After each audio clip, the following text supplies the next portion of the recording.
নমস্কার বন্ধুরা, আমার চ্যানেলে আবার সবাইকে স্বাগত।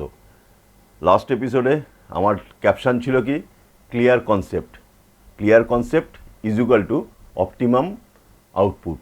মানে ভালো ছবি তুলতে গেলে মানে যে কোনো বিষয়ই হতে পারে, সেই সাবজেক্টের উপরে যদি কনসেপ্টটা যদি ক্লিয়ার হয় অটোমেটিক তার রেজাল্ট ভালো আসবে।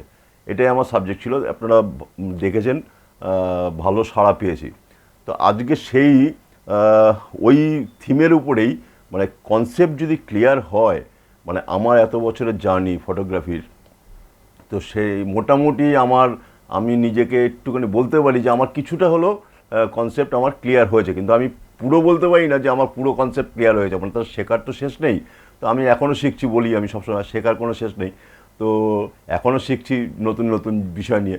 তো যদি আজকের যেটা আমি এপিসোডটা মানে দেখাবো আপনাদের, তো এই এপিসোডটা যদি দেখেন তাহলে আপনাদেরও, যারা বিগিনার, মানে ফটোগ্রাফি নিয়ে যারা বিগিনার বা কিছুদিন কাজ করেছেন, সেরকম অভিজ্ঞতা নেই, তাদের উদ্দেশ্যে বলছি, তারা কিন্তু যদি পুরো এপিসোডটা দেখেন অনেক কিছু আজকের এপিসোডেও বুঝতে পারবেন। কিন্তু আমি লাস্টের দিকে যে ছবিগুলো আপনাদের দেখাবো, ম্যাক্সিমাম স্টিল ছবি দেখাবো, ভিডিও দেখাবোই না। স্টিল ছবি যেগুলো দেখাবো সেখান থেকে কিন্তু আপনারা বুঝতে পারবেন কতটা টাফ, মানে আমি যেই ছবিগুলো দেখাবো। মানে আজকে সাবজেক্টটা ভেবেছি, আমি যেটা অ্যাকচুয়ালি বলছি, আমি একটা ভালো অর্গানাইজেশনের সাথে কাজ করি, আমি বিভিন্ন সংস্থার সাথেই কাজ করি। তো তার মধ্যে একটি খুব ভালো অর্গানাইজেশন, তারা হচ্ছে পিসি চন্দ্র, মানে পিসি চন্দ্র গার্ডেন, যেটা আমাদের কলকাতা সায়েন্স সিটির পাশে যেটা। তো তাদের আমি বহু কাজ করি, স্টিল ফটোগ্রাফি এবং ভিডিও দুটোই। তো রিসেন্টলি একটা কাজ করলাম, সেটা হচ্ছে শান্তিনিকেতনের কিছু আর্টিস্ট যারা গান গায় এবং যারা নাচের পারফরমেন্স করে, মানে রবীন্দ্রসঙ্গীতের সাথে ডান্স একটা প্রোগ্রাম ছিল, অসাধারণ প্রোগ্রাম হয়েছে। তার আমি স্টিল ফটোগ্রাফিটাও করেছি, ভিডিও করেছি। তো আজকে সেই স্টিল ফটোগ্রাফিটার উপরেই আমি ম্যাক্সিমাম ছবি দেখাবো আস্তে আস্তে। তো সেখানে আপনারা বুঝতে পারবেন যে কতটা টাফ, মানে সেটাই বলছিলাম, যদি কনসেপ্ট যদি ক্লিয়ার হয় তখন অটোমেটিক ছবি ভালো হয়। যেমন আমি যে কাজটা করেছি, দেখবেন আপনারা, তো ওখানে কিন্তু আমি ম্যাক্সিমাম 50 mm কাজ করেছি।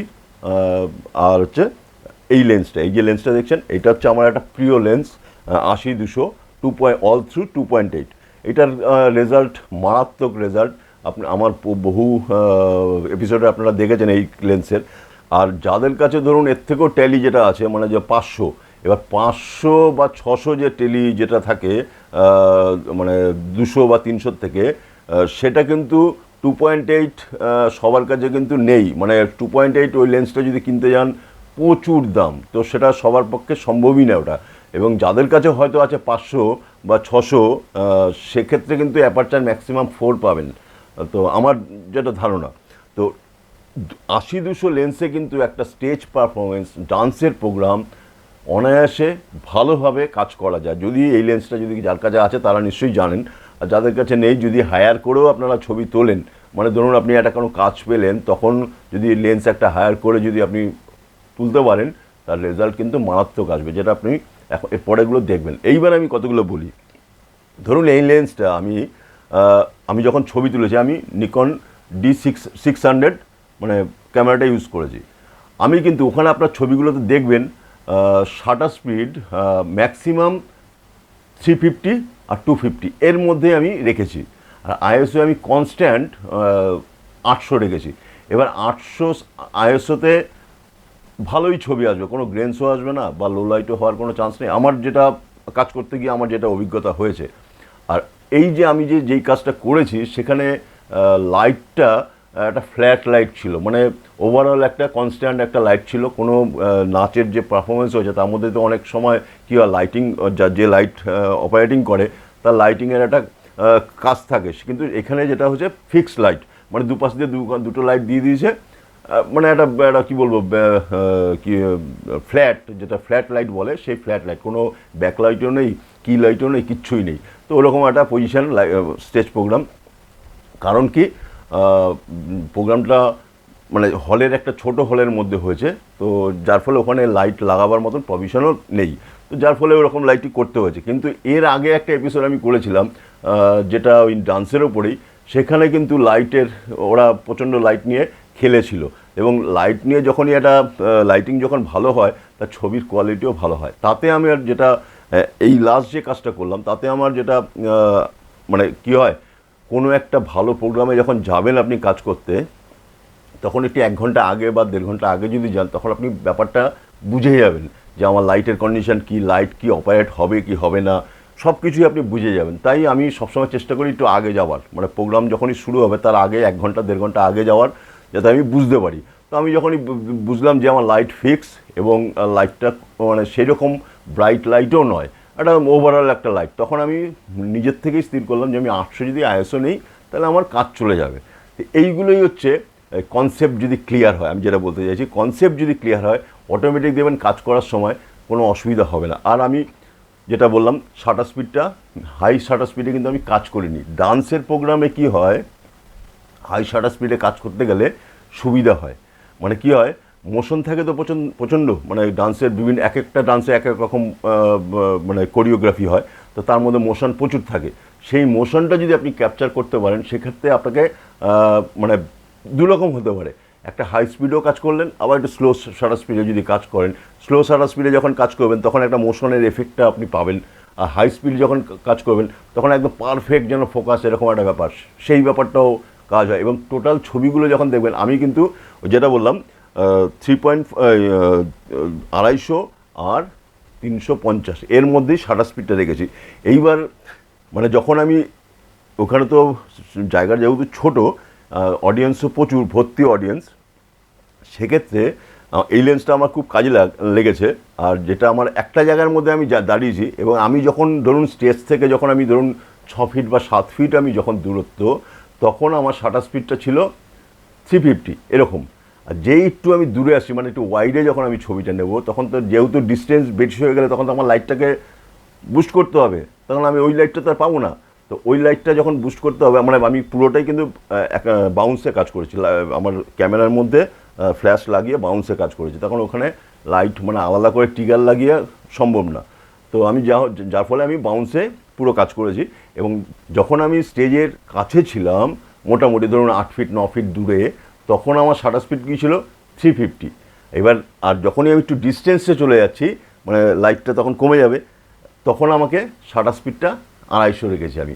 তাহলে অ্যাপারচারটা আমার মোটামুটি সব জায়গায় মোটামুটি একটা ফিক্সড। এবং 2.8 কিন্তু আমি কোনো ছবি তুলিনি, কারণ কি 2.8 যদি ছবি তুলি, ওখানে মানে ধরুন 3 জন আছে, 5 জন আছে, গ্রুপ ছবি আছে, আপনারা দেখলে বুঝতে পারবেন। সিঙ্গেল ছবি আছে, সিঙ্গেল ছবির ক্ষেত্রে 2-1 সময় হয়তো 2.8 নিয়েছি, কিন্তু খুব কম নিয়েছি। তখন আমার শার্প ফোকাস দরকার, শার্প। এবং গ্রুপ ছবি দেখুন, প্রচুর গ্রুপ ছবি আছে, সেই ছবির মধ্যে আমার শার্প ফোকাস দরকার। সেখানে শার্প ফোকাস যখন আমাকে করতে হবে, তখন আমি 2.8 আমি নিতে পারবো না, এবং এত তাড়াতাড়ি ব্যাপারটা করতে হবে, তখন মুশকিল হয় কাজ করার সময়। ওই জন্য আমি ওভারঅল 4 অ্যাপারচার, 4.5 এরকম অ্যাপারচার রেখেছি। তাতে আমার দেখবেন ছবি দেখলেই আপনারা বুঝতে পারবেন ওভারঅল ফোকাস এবং কম্পোজিশন দেবেন। এবং এখানেও একটা ব্যাপার, কম্পোজিশনটা একটা বিশাল ব্যাপার, মানে ওই মুভমেন্টে আপনার কম্পোজিশনটা রাখাটাও ডান্সে খুব ডিফিকাল্ট, মানে এটা অভ্যাস না হলে কাজ করাটা কিন্তু মুশকিল। অতএব প্র্যাকটিসটা, যেটা আমি বলি, প্র্যাকটিস যত বেশি করবেন তত হাত খুলবে।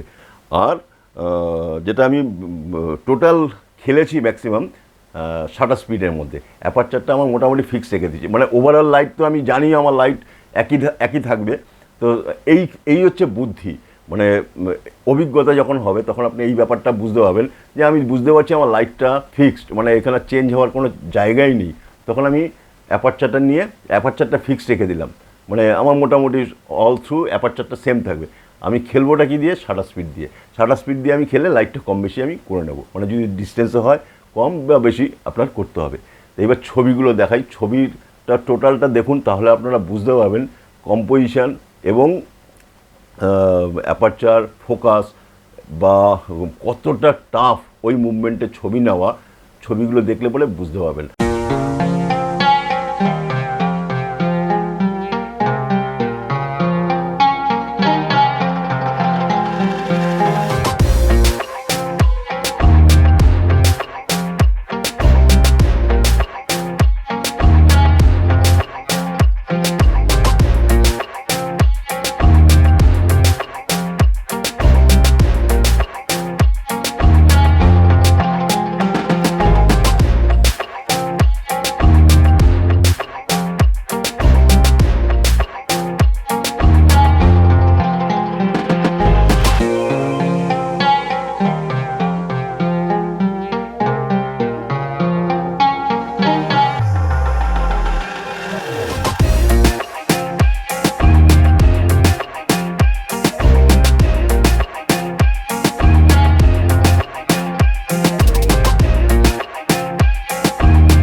লেন্স কিন্তু একটা মারাত্মক পারফরমেন্স দেয় ছবির ক্ষেত্রে।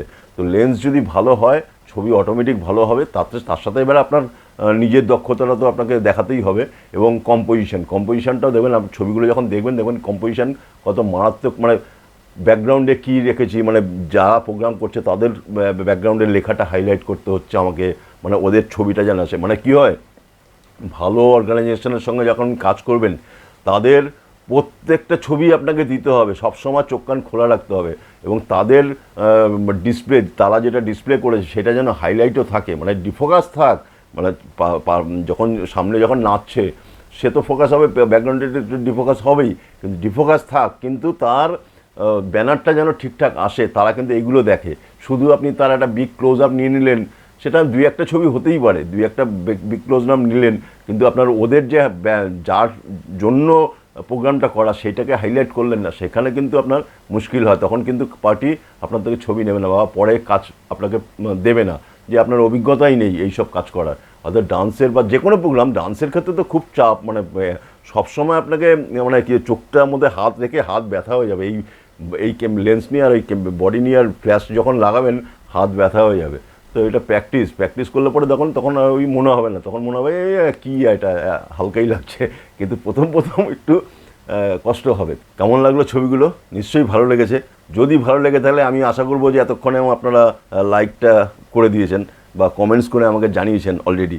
তো আজকের মতো বিদায় নিচ্ছি, নেক্সট এপিসোডে আবার দেখা হবে কোনো ভালো কোনো এপিসোড নিয়ে।